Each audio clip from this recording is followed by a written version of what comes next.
एकनाथ शिंदे, उद्धव ठाकरे, शरद और अजीत पवार चुनाव नतीजे तय करेंगे महाराष्ट्र के दिग्गजों का राजनीति भविष्य।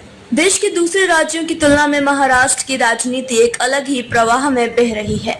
जितनी राजनीतिक टूट फूट महाराष्ट्र में हुई, उतनी देश के किसी भी राज्य में नहीं हुई। इसलिए यहाँ के नतीजों पर देश भर की नजरें टिकी हैं। लोकसभा के चुनाव नतीजों के बाद राज्य की सियासत में बड़े उलटफेर से इनकार नहीं किया जा सकता। यह चुनाव मुख्यमंत्री एकनाथ शिंदे, उद्धव ठाकरे, शरद पवार, अजीत पवार का राजनीति भविष्य तय करेगा। कौन किसके साथ रहेगा, कौन किधर जाएगा, यह सब चुनाव नतीजा तय करेगा। साथ ही बीजेपी नेता देवेंद्र फडणवीस के लिए भी यह चुनाव बेहद महत्वपूर्ण है। पिछले 5 साल में महाराष्ट्र की सियासत में बड़े बदलाव हुए। सन 2019 का लोकसभा और विधानसभा का चुनाव बीजेपी और शिवसेना ने मिलकर लड़ा था।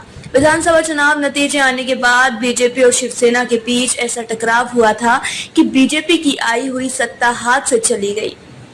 शिवसेना ने कांग्रेस और एनसीपी के साथ हाथ मिला लिया और उद्धव ठाकरे मुख्यमंत्री बन गए, लेकिन उनकी कुर्सी लंबे समय तक नहीं टिकी रही।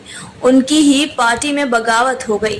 फिर सूरत से गुवाहाटी और गोवा तक शिंदे सेना के विधायक सफर कराए। ऐसे होते गए 2 फाड़, शिवसेना के 2 फाड़ हो गए और साल 2022 में मुख्यमंत्री के रूप में एकनाथ शिंदे सामने आए। ठीक 1 साल बाद 2023 में शरद पवार की पार्टी एनसीपी में भी बगावत हो गई। शरद पवार के भतीजे अजीत पवार ने चाचा से एनसीपी हत्या ली। साथ ही उनके परिवार में भी बिखराव हुआ।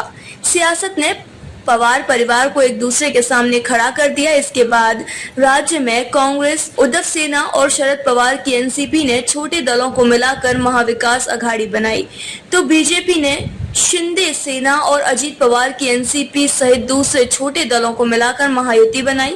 लोकसभा चुनाव के सीट बंटवारे में महायुति और महाविकास अघाड़ी के घटक दलों में खूब माथापच्ची करनी पड़ी।